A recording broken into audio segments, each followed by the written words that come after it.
I pre-qual my buyers in under 2 minutes. Do you? Learn the 8 questions I ask to get all the information I need to know whether or not it makes sense to go beyond 2 minutes. I have come here to chew bubblegum and kick ass. And I'm all out of bubblegum.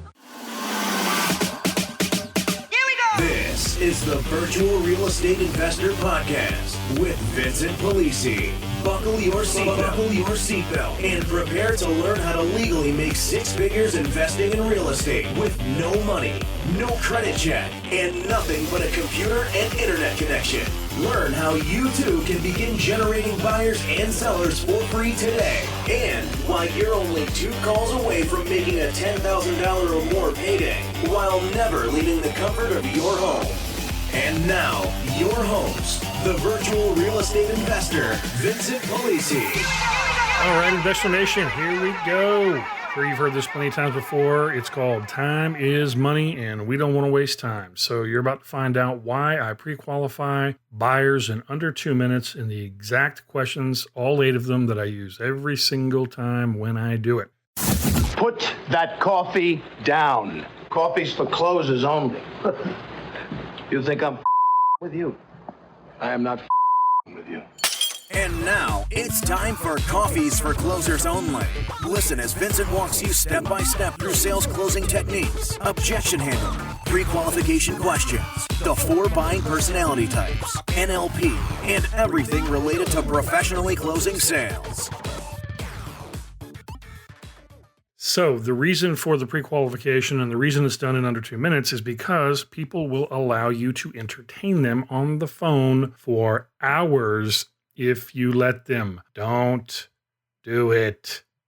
If you're going to spend time with someone, you need to make sure that they are pre-qualified and that today is payday or sometime in the very near future is payday. And if it's not going to be payday and there's no way that it'll ever be payday, you need to understand that so you can get off the phone and move on to a qualified prospect. So the buyers that we're referring to here are owner finance, rent to own, lease option, lease purchase, any variation of subject to land contracts, the typical owner finance scenarios. So let's get into the 8 questions so you can understand exactly what we're doing here. If a lead has inquired and I'm calling them back, the very first question that I'm going to ask them is, did I catch you at a good time? The reason for that is because I don't want to be mid-pitch with a prospect for them to have to go pick up their kids, go into a business meeting, go back to work, whatever. I want to be able to make sure that we have a smooth, consistent flow in the conversation so that we can get to closing. And by closing, I'm talking about closing them on moving forward with us on the property or on one of our joint venture agreements or whatever deal type we're doing. I want to make sure that I don't get interrupted mid-spiel. Okay. Very, very bad. It's tough to bring it back around if you get cut off. So you want to make sure you don't get cut off. The next thing that you want to find out is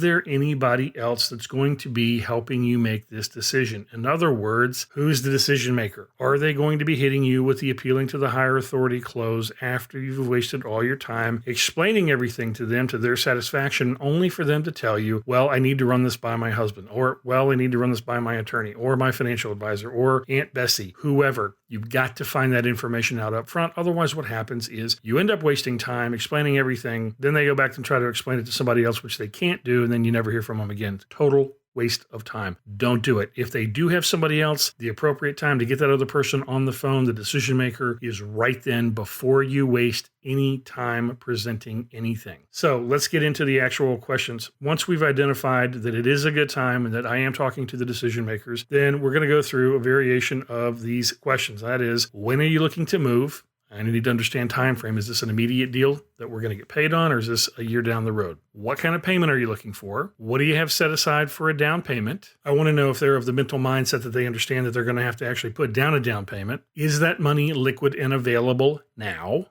And I want to know this for obvious reasons, because are we going to be able to get paid, or do they have to liquidate securities, 401ks, sell cars, borrow money from mom and dad? Is the money liquid and available now?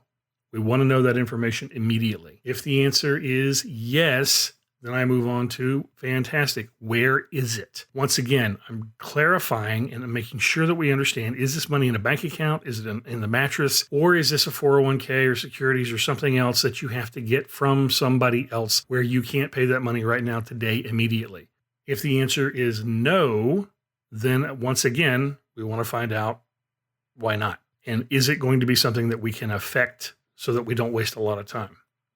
If they don't have the requisite funds necessary for the down payment, then the next question that I'm going to ask is if they have a 401k. If the answer to that is yes, when we find out exactly how much money they have in the 401k, the very next question is going to be, are you vested in the 401k? Because in many cases, what will happen is buyers will have money in a 401k, but not understand that they have not fulfilled the vesting requirements to access that at 100%. In other words, there's 2, 3, 4, 5 years of vesting required before they can access those funds. The reason that we ask about the 401k is because they can legally borrow against the 401k without taxation or penalty. It's a loan they pay back to themselves.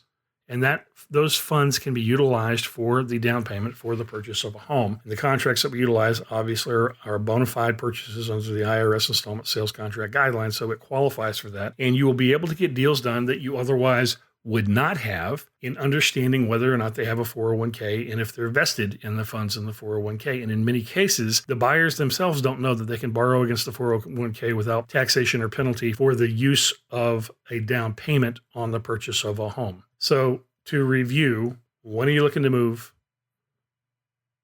What kind of payment are you looking for? What do you have set aside for a down payment? Is that liquid and available now? Do you have a 401k? How much is in the 401k?